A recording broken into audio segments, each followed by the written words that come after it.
Hi guys! So for today's video ko, akong ipakita sa inyo guys ang among napalit kagahapon. So mo ni siya guys. Mo ni sila tanan. Isa ra siya ka eco bag guys.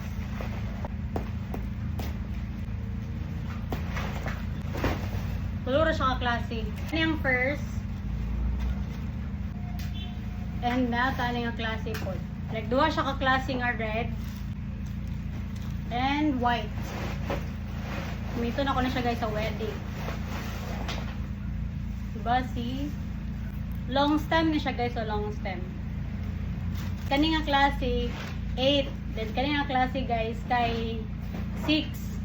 Kay 27 kabo. Tara guys oh.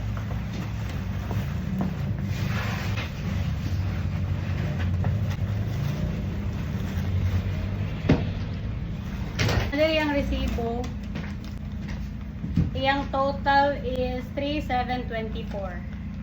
That's it. So, muna i-use karon guys sa mga event. Bye!